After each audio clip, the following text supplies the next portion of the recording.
In this video, we're going to look at grammar and mechanics. This should be associated with the week that you're learning about writing with integrity. In Canvas in Files is this tutorial, but I put it here together in the discussion board to put it in video format so that you could look at it. So if I'm going too quickly through this, don't worry about it. The entire thing is printed and it's in Files in Canvas. As we look over here on the left-hand side, we see that these are all of the different topics that this particular tutorial, which is in Files in Canvas, talks about. How to use adjectives versus adverbs, apostrophes, be versus have, how to use brackets, capitalization, clauses, colons, conjunctions, commas, comma splices, commonly confused words, comparative versus superlative, dashes, ellipses, points, fragments, good versus well, hyphens, irregular verbs, modifiers, number usage, parentheses, pronouns, pronoun antecedent agreement, quotation marks, run-on sentences, and it continues on to the next page, semicolon, spelling demons, and it doesn't really mean demons, it just means little problems with spelling, subject-verb agreement, vague pronouns, verbs, and who versus whom. Anything that you see here in this tutorial that has to do with grammar and mechanics that for some reason doesn't go along with the SUM Turabian Writing Guide, the SUM Turabian Writing Guide is always the boss. The SUM Turabian Writing Guide is always the ruler. Some of the things that Turabian says that we do with grammar and punctuation, we only do in the Turabian world. So this particular tutorial on grammar and mechanics is just an overview. But if you see something in this tutorial and you say, wait a minute, it says in the Turabian, the SUM Turabian Writing Manual, we're supposed to do something different, do what it says in the SUM Turabian Writing Manual. This is a secondary source to kind of help you with grammar and mechanics. Again, this is in Files in Canvas in the College Core class. So let's first talk about adjectives versus adverbs. An adjective modifies a noun or a pronoun by describing what it is.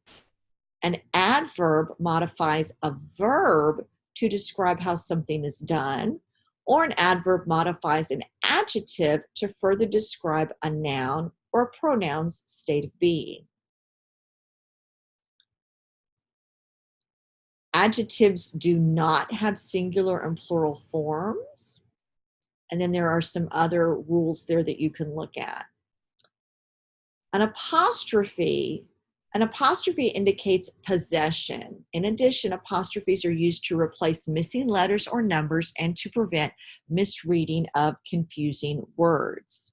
To form the positive case of most singular nouns, add the apostrophe and add an S, such as the soldier's knapsack.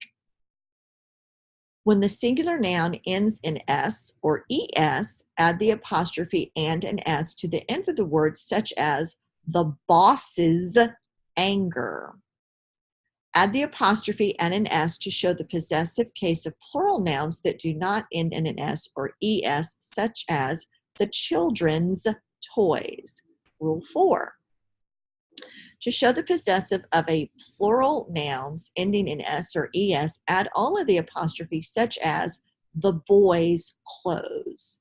Here are some examples for the use of apostrophe as a possessive noun. And here are some tips for using an apostrophe with possessive nouns. And here are some cautions where they're showing you some things that you might be making a mistake at, especially if English is not your first language, or maybe you didn't do well when you were taking high school English. Be versus have. Two of the most commonly used verbs in the English language are to be and to have. Because both are irregular verbs, they do not follow a typical pattern with tense or number. Like all irregular verbs, forms of these verbs have to be, are you ready for this? Memorized individually. So there's really not a pattern for you to look at. You're just going to have to memorize the different ways of to be and to have. Here are some uses of to be in the present tense, the past tense, the future tense, the present perfect tense, and the past perfect tense. Here's more examples of future perfect, present progressive, past progressive, future progressive, present perfect progressive, past perfect progressive, and future perfect progressive. You don't have to memorize all of these different past progressive things, but looking at these sentences will help you if you're struggling with some English language communication. Here's some information about the uses of to have. And again, they have all of those different forms, whether it's past tense or present tense. And so I'll just scroll down through here because, again, you can get all of this in Files in Canvas. Here's a note about something to be careful about. Here's information about using brackets. There's some rules about using brackets. Here's some rules about capitalization. Now, here's where it might get a little tricky. The SUM Turabian Writing Guide is always more powerful than anything else that you'll read, except for the actual Turabian book. So when we look here at capitalization, typically we're going to use capitalization to begin a sentence and indicate proper nouns in a sentence to make reading easier. We're going to capitalize the first word of a sentence, a direct quotation, each line in a list, the first word after a colon when a complete sentence follows the colon. Capitalize a proper noun. A proper noun is the name that specifies a person, place, or thing. Capitalize the pronoun I. Be careful, unless you're writing a self-reflection paper at SUM, you should not be using personal pronoun I. Here are some examples of the usage of capitalization. We'll go through those so that you can look at those. Again, this is in Files in Canvas in the College Core class. There are some cautions to be careful about so that you don't get confused. And then we move on. Well, they have a lot of cautions for that one, don't they? Many cautions. We move into clauses. A clause contains a subject, a verb, and modifiers, but it is not necessarily a complete sentence. Below are some types of clauses that should help ensure that you write clear, concise sentences. So the types of clauses include an independent clause and then a dependent clause. An independent clause can stand alone. It's almost like it's a real sentence. A dependent clause cannot stand alone. It needs a little help. There are some examples, and there are some more cautions here regarding clauses. Here's some information about colons. This is what a colon looks like. It's like one period on top of another period. A colon is primarily a mark of introduction pointing to something that follows in a sentence. You use a colon only after a complete sentence. There are some rules about colons. Turabian and the SUM Turabian Writing Guide has some additional rules about colons when they're used in your footnotes. So make sure you look at the SUM Turabian Writing Guide for that information. And there are some cautions here about using colons. Here are conjunctions. Conjunctions are words that connect other words, phrases, or sentences together. The following material will explain each of the different conjunctions. We have coordinating conjunctions, and there are some rules for coordinating conjunctions. We have subordinating conjunctions, and there are some rules for subordinating conjunctions. We have lots of different kinds of conjunctions, as you can see. We also have some conjunctive adverbs and rules that go along with those conjunctive adverbs. Again, I want to remind you that this is not just available as this video, it is in the College Core class in Files, and you should be able to go straight to that and get this entire document. We talk about commas. A comma is used to define the relationships of various elements of a sentence and to clarify the meaning for the reader. And there are lots of important pieces of information. Use a comma to define relationships in a sentence. Use a comma to clarify meaning to the reader. These are all of the places where you would use a comma when you're writing, and there are examples of those. There's lots and lots of examples there. Continue on, many, many examples of commas. And then a lot of cautions about what you should be careful about when you're using commas. Comma splices. A comma splice occurs when two main clauses are separated by a comma without a coordinating conjunction, such as and, but, or, nor, for, so, or yet. The following rules are ways to correct a comma splice. Place an end mark between the two clauses to form two sentences. Leave the comma and add a coordinated conjunction to link the sentences. Use a semicolon to separate and connect the two closely related ideas. And then here's a whole list of cautions. Actually, I thought there was going to be a whole list of cautions, but there wasn't. There's just one. Here are some commonly confused words for people that have grown up speaking English and people that have grown up speaking other languages. And so we want to understand that while the word accept and the word accept sound almost the same, they have a different spelling and a different meaning. And so I want to encourage you to look at these words and to make sure that if you're saying that I am making an addition to my family by my wife and I having another baby, that you say, I have an edition of a book telling me what form the book was published in edition 1 or edition 2. So you can look at these and see these commonly confused words, and the definitions are next to them in parentheses. Hopefully that'll be helpful as you're writing papers at SUM. Lots of commonly confused words there.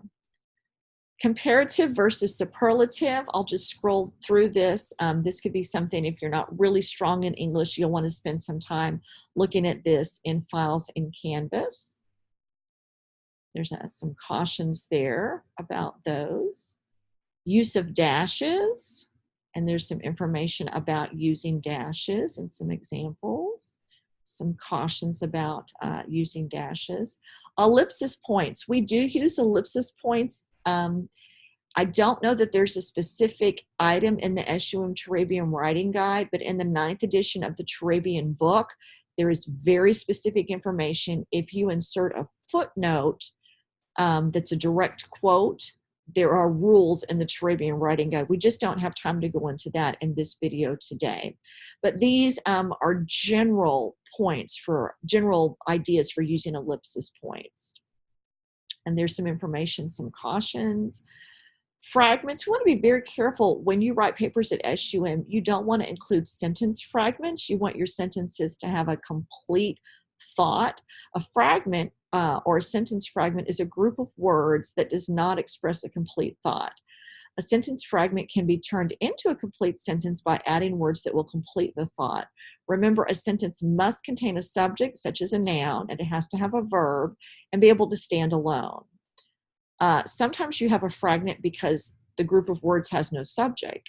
Sometimes you have a fragment because the group of words has no verb. Sometimes you have a fragment because it's resulting from a missing thought because you're missing an introductory word. You want to avoid fragments. Here's a fragment. Splashing some olive oil in the pan and quickly adding onions. Well, does what? What does that do? Well, here's the sentence with the subject. Splashing some olive oil in the pan and quickly adding onions, Sally burned herself. So here, the sentence didn't have a subject. We didn't know who this information was happening to. There's some other ideas for avoiding fragments, and then some cautions about avoiding fragments, which I want you to take note of. When do you use the word good and when do you use the word well? Good is the adjective form of the word that describes something or someone positive or desirable. Well is the adverb form of the positive descriptor, which refers to an action or condition. So let's look here. Members of the track team are good runners, so they will always win first place. Because they are good, they always win first place. The members of the track team run well, so they will always win first place. When it is cold outside, the members of the track team stay well covered. Here's some examples of some cautions to be aware of. Here's information about hyphens. And there is information in the 9th edition of Turabian about what to do with hyphens in the body of your paper, in your footnotes, and your bibliography. We won't go over that in class today. There's some cautions about hyphens. Here are irregular verbs. If English is not your first language or you didn't have a really strong background in English, it can be really confusing trying to write with these irregular verbs. An irregular verb is a verb that does not consistently form the past tense of the addition of ed or d to the base. They're known as irregular verbs. Forms of these verbs do not follow a pattern and must be memorized individually. I'm sorry, English is a crazy language. I will be the first to admit it. Here are some types of irregular verbs. They change vowels with each tense. Begin, began, had begun. Drink, drank, had drunk. Ring, rang, had rung. Swim, swam, had swum. Here are some irregular verbs that do not change with tense. Hit, hit, had hit. Let, had let. Put, had put. Shut, had shut. Some irregular verbs change forms completely with a change of tense. Bring, brought, had brought. Buy, bought, had bought. Catch, caught, had caught.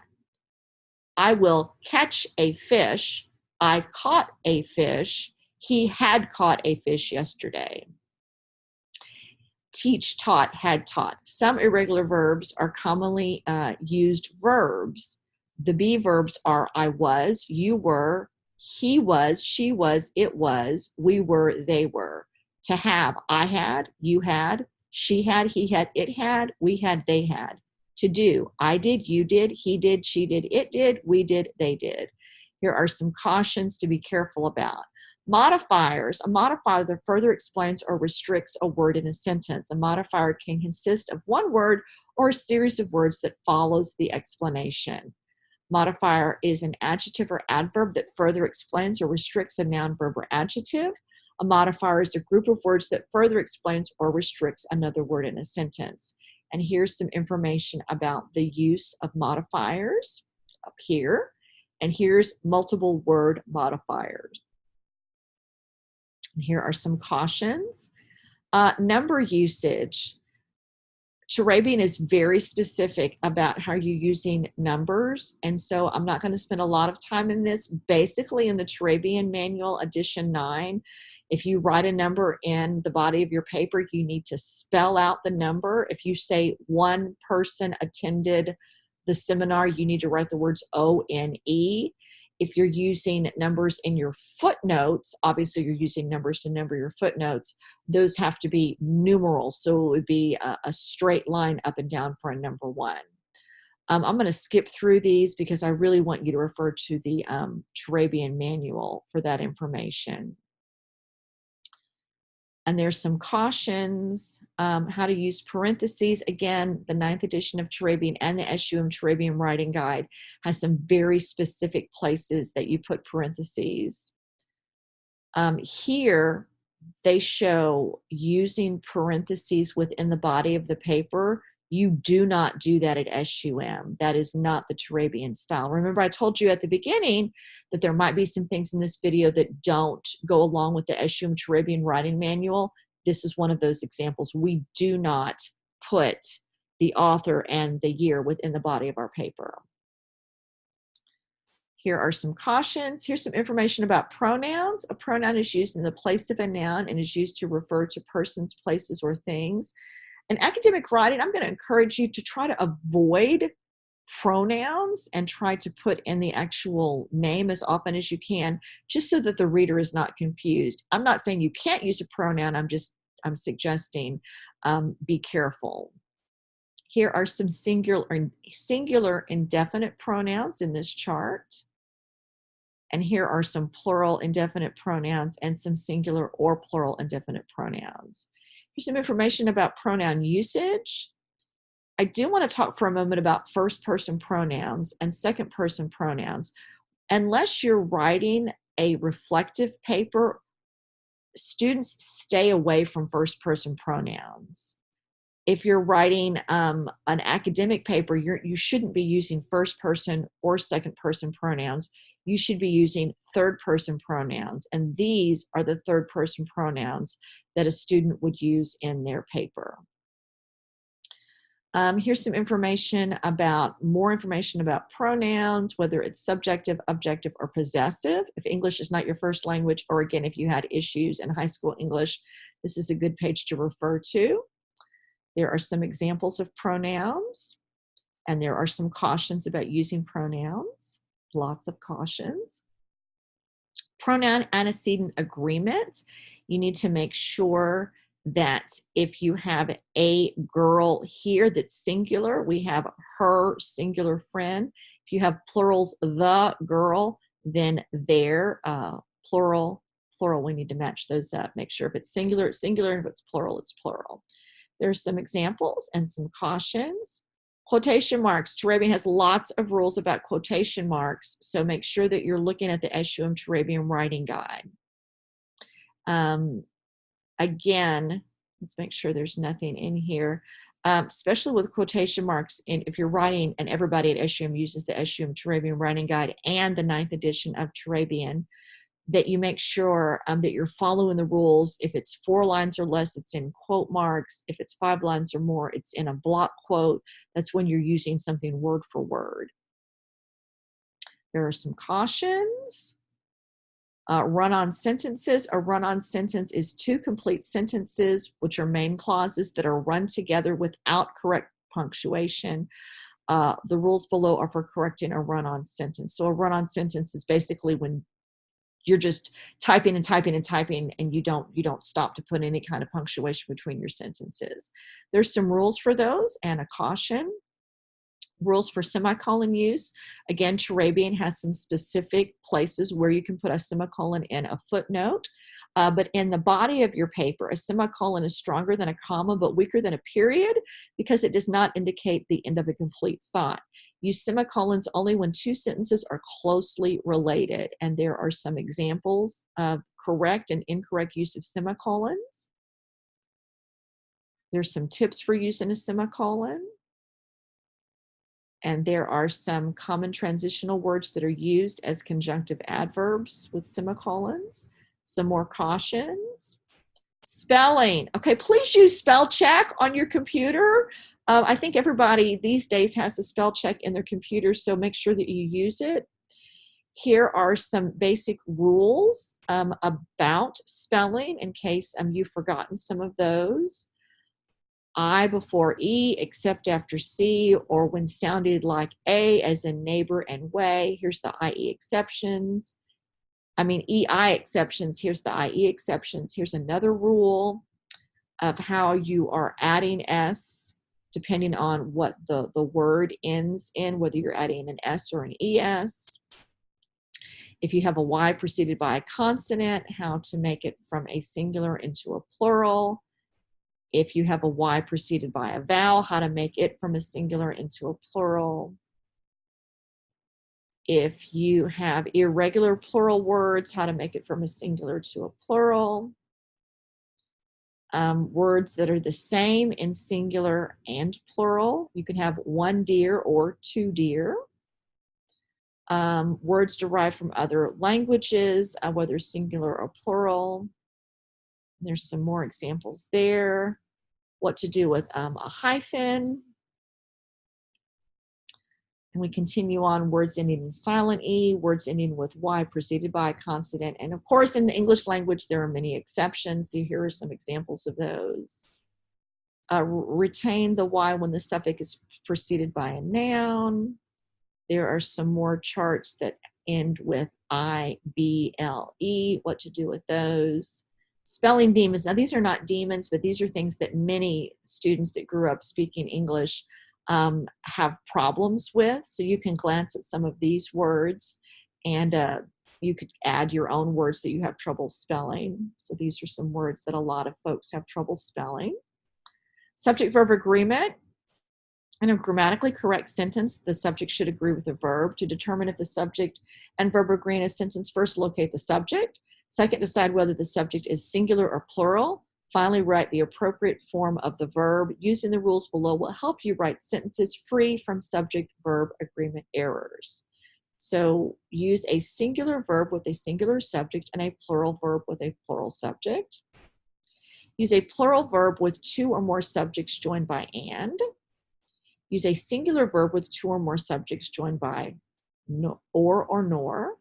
Use a verb that agrees with a closer subject when a singular subject and plural subject are joined together by or nor. Use a single verb with a collective noun that names a group of people acting as a single unit. And here are some common collective nouns. And rule 6, use a singular verb with a title, even though the title might be plural. Rule 7, use a singular verb with the name of one company, even though it might contain a compound noun. Rule 8, use a singular verb with an amount when it's expressed as a single unit. Rule 9, use a verb that agrees with the antecedent of the pronoun with who, which, and that. And rule 10, use the appropriate singular or plural verb form with an indefinite pronoun, depending on whether the indefinite pronoun is singular or plural. For a list of indefinite pronouns, visit the pronoun section of the grammar mechanics section. So we looked at some pronouns earlier. Here's a list of cautions. Sometimes we encounter vague pronouns, so be careful of how you are using those. Make sure that the person reading your paper knows exactly what you're talking about. And there are some examples of what's vague and what's more clear. And there are some cautions. A verb is a part of speech that indicates time and expresses action, condition, or existence. Without a verb, a group of words can never be anything except a sentence fragment. We have action verbs. We have transitive and intransitive verbs, and there are examples of those. We have linking verbs. Those are some examples. We have helping verbs. Those are some examples.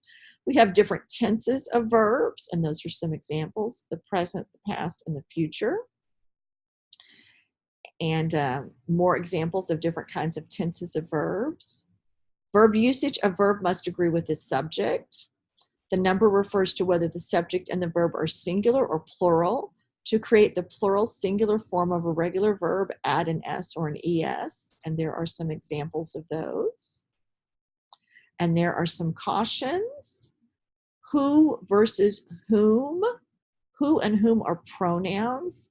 There are many times when people get them confused, and it shows you in this chart some ideas on when to use who and when to use whom. And there are some rules and examples about who and whom, and some cautions about that. And that is the end of this tutorial. I hope that you found that helpful. Again, this is in College Core. It should be in the week 4 discussion board, which is where I think I'm going to put it. If I've made a mistake, I'll put it in the right place. And it will also be in College Core in Canvas and Files. Praying for you guys, praying you're having a great trimester.